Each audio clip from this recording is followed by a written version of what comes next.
Good morning, my name is Ben Sahlstrom. I am roughing in all of my switch boxes, and these are some of the more challenging boxes that you're going to be roughing in. I want to show you the process of the way you create a box like this. This has a lot of different wires coming in it, as you can see, and ultimately you want to end up with your bundles of wire that are going to go to your individual switches, like this one here. This is for a three-way switch, which is why there's a red, black, black, and then of course a green for your ground.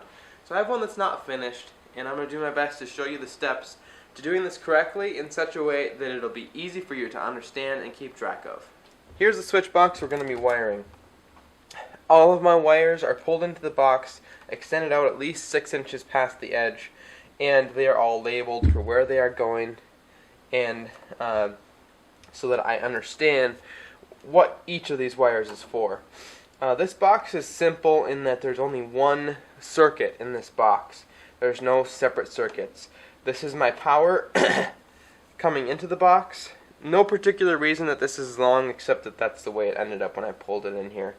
So this is the power coming in, and then these are all of the switched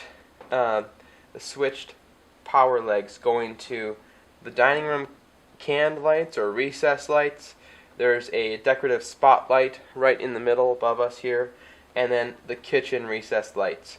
So these are all single pole switches. They're not three-way switches, but it's not a lot different either way for wiring the overall box. So we're going to go ahead and one at a time strip the sheathing off of these and make labels. Now you can make labels for your wires however you see fit. There's probably no best way to do it. But for me, what's been working well is I have a self-adhesive label that I use for sending packages.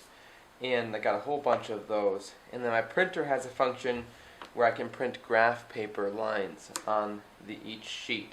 So that's what I've been doing, and then I use one section of the grid for making my label. So I designate each wire with which circuit number I have. So in this case, this is some of the main level lights that we're working on. So that is circuit number 38. So at the beginning and the end, I put number 38. And that's so that no matter which way the tag is, if it's upside down or upside right, then it's easier to see it.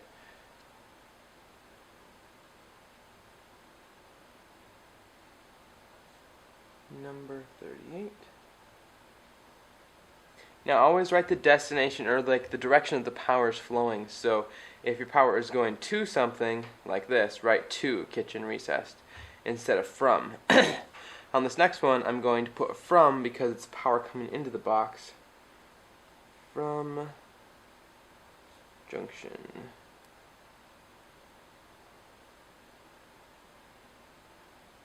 Above panel.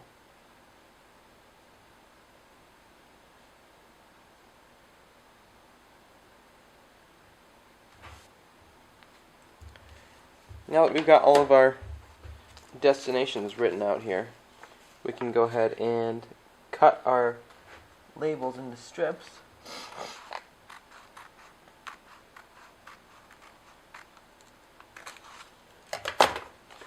And then we can peel them off. So this is already sticky. So this could be regular paper since I'm using tape anyway, but I like that it makes it a little bit easier to do the process. So now we're going to go ahead and pull this tape off. Do about the right length. Might be a little bit long.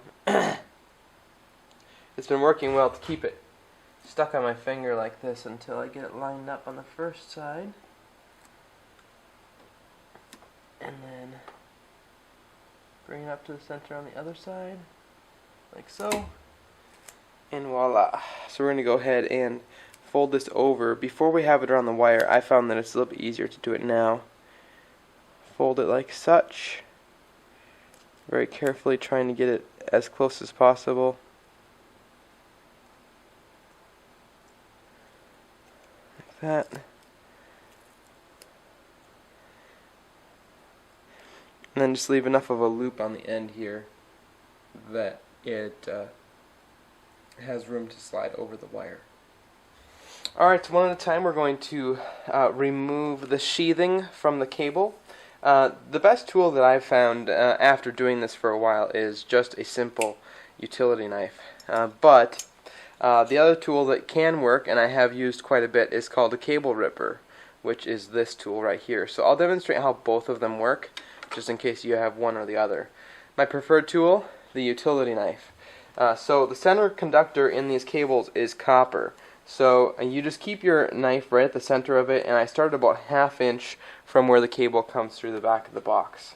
So I'm going to start about there, and very carefully strip the sheathing back. So make sure you get all the paper off of all the conductors. Now I'm going to go ahead and pull this down, and you can kind of finish it to the length that you want. I like about 1/2 inch coming in the box. By code it needs to be at least 1/4 of an inch. So I keep it at about 1/2 inch. Pull it nice and tight there, and then take your utility knife and just cut it off just like that. Put our label on here. Usually just put these on about 1 inch out from the edge of the box. This is the most beautiful thing about doing it this way. Now I know without a shadow of a doubt that this circuit is coming from that location because of my label. These labels are just, it's worth the time. It's tedious and it's a pain in the butt to make them, but I would highly suggest it. I'm going to show you how this cable ripper works. It has a little protrusion out the bottom side right here, I guess bottom as we're looking at it, that you slide it onto the cable, you squeeze it down, and then it cuts the sheathing. So we're going to do that with this one here. The thing that's not as easy about this is that you tend to have to pull a little bit harder to get the cable stripped, and you have to kind of hold the wire on the top of the box so you don't pull it out. But as you can see, it works pretty effectively still. I've noticed a couple times where it seemed like it scraped the insulation of the wire that I was stripping back. It didn't actually damage it very much, but it kind of made it a little bit rough. So there we go, we got that pulled back. Now you still have to use your utility knife to cut this off. Just make sure you're careful about where you're headed with your blade. There we go. Slide the label on.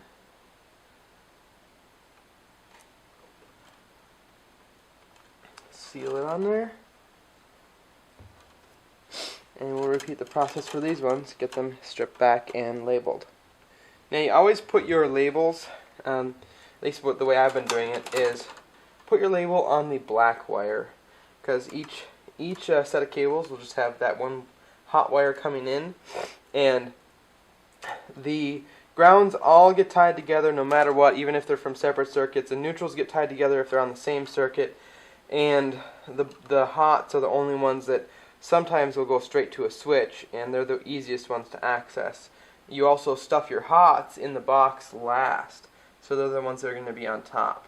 All of our labels are on here, and we are good to go. So the first thing you're going to want to do is bend all your conductors that are not grounds up and out of the way. Alright, so we've got 4 conductors coming here, 4 ground wires, and we want to get these all stripped off to about the same length. So then we're good there. Alright, now we're going to need 3 ground wires coming to each one of these switches. The switches need a ground wire to attach to the body of the switch. So we have to accomplish that by using, I guess, pigtails. Alright, so these are the biggest wire nuts that I have right now. These are the red wire nuts. And on the bag or box or packaging, it'll tell you exactly how many of a certain size wire you can have. So this says 1 to 6, number 14 wires. So that means I'm 1 short. I'd need 3 more, and I've got 4 right now, so I'm going to have to do my first initial jumper and then 1 more wire nut after that. So I'm just going to I might actually just use this bare extra piece here for now, and I'm going to do these 5 together at first. Alright, now I like to do a little bit of pre-twisting. The methods vary a little bit from electrician to electrician, but I use just a flat side of my tool here just to line up all the ends of the wires and make sure that they're all in line before I start. And then I get a grip on it here and then just start to twist it before I even put a wire nut on it. Most of the wire nuts that you buy now say that this is not required, but it's still not prohibited either. I'm just going to go a little bit. I'm not going to go crazy on this one. I've got all of the tops of the wires are all lined up perfectly right there. If they seem to get out of line a little bit, you can clip off just the last 1/8 inch or 1/4 inch of the wires. So I'm still pleased with the way those are lining up. So now we're going to go ahead and get our wire nut on here. If you get the wire nuts with the wings on them like this, it makes your life a little bit easier because you have a little bit more torque. Talking to the electrical inspector yesterday, and this is going to vary, but so now you can see how the wires are starting to twist down past the wire nut. That's semi-positive because it's going to make them more secure, but you can stop right here. There's not really much reason to continue. He said a lot of guys, or some guys, will just keep going all the way into the wall. Not literally, probably, but you just, this kind of damages your wire. So if you have to take this apart, it's kind of a pain to do so if you have threaded it on so far and braided your wires all the way back. So just go a little bit so that you know that it's secure, but then stop right there. Alright, so now we can move on to getting our wires tucked in the box here. This is kind of the tricky part. You just got to kind of decide your plan of action for how you're going to lay them in here, but you always start with the grounds. We already established that. And so I'm going to start by getting the origination of each one of these wires tucked back in here, and then I'm going to roll this top one in just like that. We're going to move on to creating all of our pigtails. Insulated 14 gauge wire. You could use the bare copper stuff, but this is just a tip that the inspector said. And basically you use insulated ground wire so that when you're pushing your switches back into the box, you are less likely to short something out onto the bare ground wire.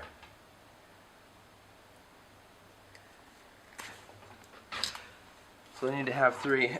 When you're stripping back the wires for the grounds, I usually go just a little bit further back. It's not necessary, but it doesn't matter if it's not covered. Normally you would want to strip these not as deep for the rest of your conductors.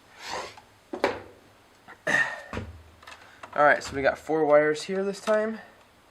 I can use a yellow wire nut, because the ones that I have a maximum of 4 14 gauge wires.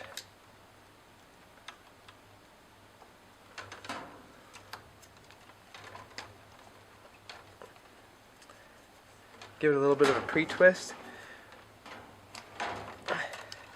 14 gauge is a little bit easier. Well, it's a lot easier to work with than 12 gauge is. 12 gauge is a little bit more, I see a little more value in pre-twisting. Now you can see how I've got one wire that's protruding a little bit more right there. So I'm going to go ahead and clip this off. Nice and flush. And then just squeeze these back together one more time. So I've got 3 pigtails coming out of my new wire nut here. Get that nice and snug. Okay. So now one at a time I'm going to take these wires to each respective spot where we'll have a switch. I always kind of give myself as much room as I can. I push these wires all the way to the back, And then the length that I clip them off to is the length of this handle, which is about 6 inches. It's nice to have something handy. You don't have to pull out a tape measure. Boom. Now some guys will take a longer piece of wire and loop it from one. So instead of having 3 pigtails coming out for your grounds, they'd have one really long ground wire, and then they would just loop it over the screw of one light switch ground to the next. This is my preferred method, and I think probably the overall better way to do it. It's not probably wrong either way, but this is the way that I prefer. Alright, next step, we're going to take all of our neutral, so we're going to bend these kind of down out of the way. All of our neutral wires and tie them together. Now these I'm all going to strip back about a 1/2 inch, 5/8 maybe, because you don't want any conductor to protrude past the edge of where the wire nut is after you've threaded it on. Alright, then you connect all your neutrals together and get them tucked back in here. Now I added one additional thing that is kind of an extra. This wire right here is a pigtail of a neutral. And this is semi-optional because you do not need it for most switches. Most switches do not require neutral. But there are a few switches that do, like electronic switches that are motion activated and such. So instead of having to later on undo this big batch of neutrals right here, you can just grab your neutral that you already made a pigtail for and use that instead. So it's kind of an extra step, but it'll save you a little bit of work later if you ever do add a motion sensor switch. Make sure that after you put your wire nut on, like I said before, don't over twist it and twist it down too far. And also make sure that there's no conductor, no part of the copper that you can see from the end of the wire nut here, so that you make sure that you're not going to have any shorts in the box. So now we're going to go and move on to our switched legs and power that's going to feed them. These 3 wires on top here go directly to the light fixtures that they control, so these will be going right to the switches, so those do not need to be spliced. This lower wire here is the power coming into the box, and that needs to feed all 3 of these switches. Obviously, we're going to need to use some pigtails in this situation. So I've got 3 wires. This one's longer, but I'll just clip it off to length, and I'm going to be hooking up both ends. When you trim the wires back, you're going to want to go ahead and strip back about a 1/2 inch, maybe 5/8. You just don't want too much, because you want them to be fully covered by the wire nut when it is threaded onto your wires.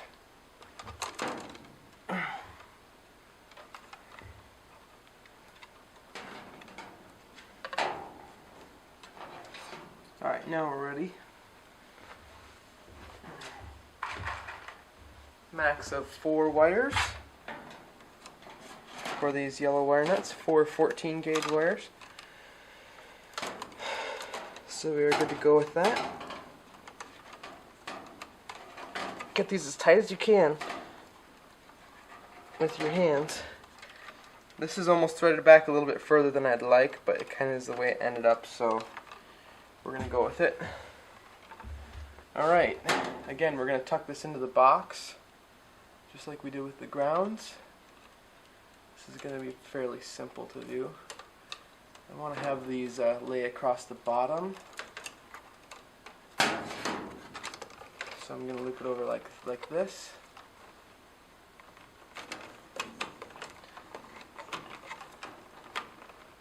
And then we have a central point for all of our pigtails to bend out from. Number 1, 2, 3. So these all don't really matter, they're interchangeable. It's just these ones up here that matter. But we're going to go ahead and strip these back just a little bit, just a 1/2 inch. So the way I'm doing my rough-in wiring is I'm setting everything up so that I can turn it all on. And that's, I think, my preferred way to do it, because then you know for sure that there's no strange things going on that you're going to have to figure out later. Right now all the walls are open, so it's the time to find a problem if you're going to have a problem. So that's the method I'm going for. So in place of where the switches would be here, I'm going to go ahead and wire nut these together. So essentially the circuit will be closed, or the circuit will be completed where each one of these switches would have been. Now I know that I'm going to be putting switches on here, so I'm going to tighten these wire nuts, but I'm not going to tighten them as much as I normally would. Get it lined up there. No pre-twisting because I don't really want them to be twisted together, but I'll put the wire nut on here and get it good and snug. When you got two wires, it's a lot easier to make sure that they both gripped well too.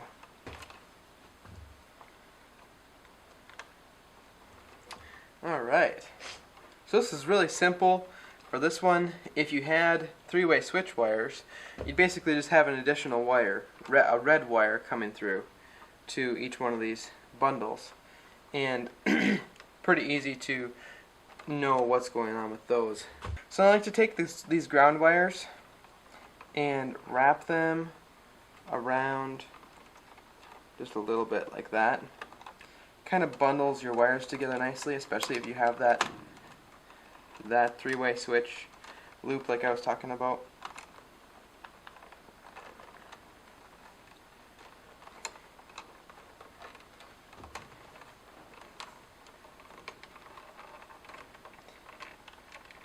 Keep them nice and straight. And then you just roll them into the box. Here's our labels still, so we know exactly what's going on. It's a beautiful thing.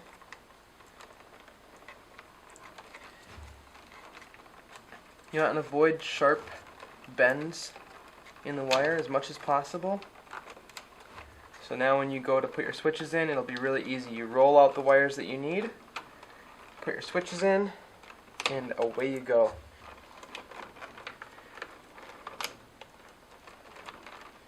Now you want to get these rolled in here so that the edges of the wires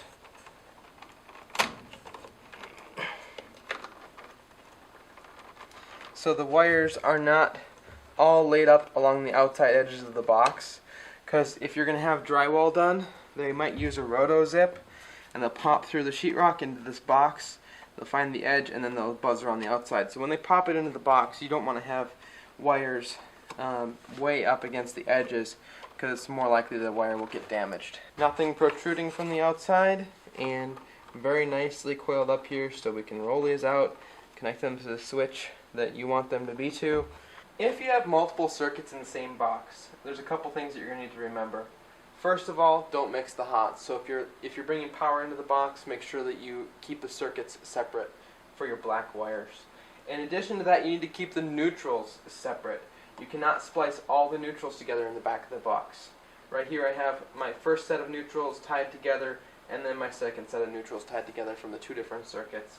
Again, easy to keep track of if you use the labeling system that we outlined earlier.